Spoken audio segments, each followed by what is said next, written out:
חגם השבת 15 באב, פרשת רבת חנן הצדיק עם גורסקי ערף אזרבייג'אן ברחתורה בית הכנסת זין גורסקי ערף Азербайджан, Иерусалим, 2 15 1585 mi Briana Oyon Derechado no dirección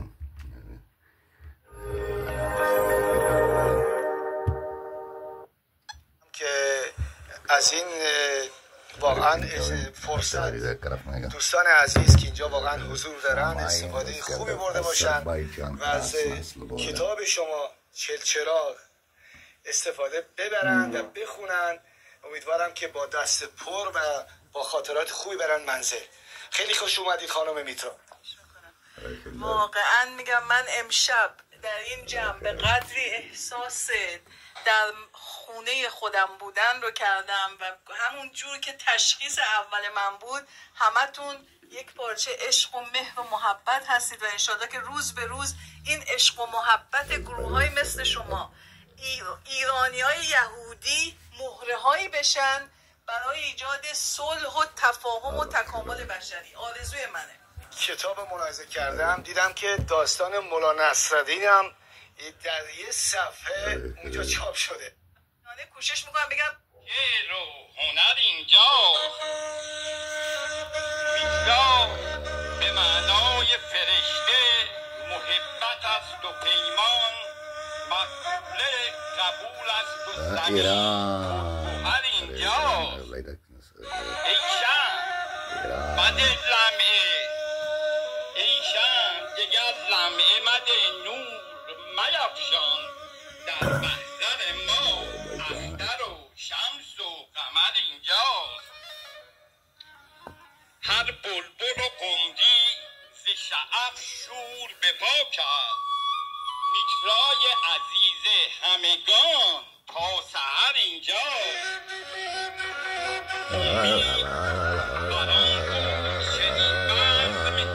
به پا شد مسکان که بالا و هنر ثمر اینجاست. گفتم که میکرا به معنای فرشته یک عرش نشین عارض همچون بشر اینجاست. میکرای عزیز نیک منش معدن علم است آن سینه بیکینه و علم و هنر اینجاست. در تمام دوران تاریخ اینها نه تنها با همدیگه همکاری داشتن. مثلا در قرن 12 در اسپانیا شهری هست به نام جیرونا که من 3 هفته رفتم اونجا پژوهش میکردم. در شهر جیرونا در شمال اسپانیا عرفای یهودی بسیار معروف نخمانیدیز که یکیشون عرفای اسلامی عرفای مسیحی اینها به قدری قشنگ با هم تبادل نظر میکردن و اخیراً در آمریکا 2 ساعت در مورد اینها فیلم داکومنتری درست کردن. چقدر یک همچین دوره درخشانی در تاریخ بشر بوده و ما انسان‌ها خبر نداریم. خیال میکنیم که هر مذهبی فقط با مذهبای دیگه باید بجنگه، در حالی که این عرفا به ما نشون دادن من زاده شده منو رها نمی‌کنه منو رها نمی‌کنه منو رها نمی‌کنه.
دوستان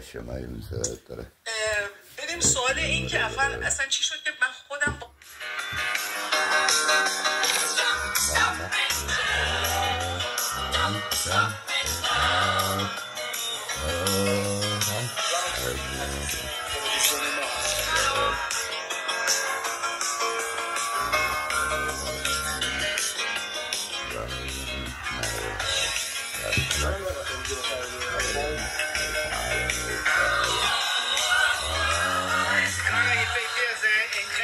Jerusalem.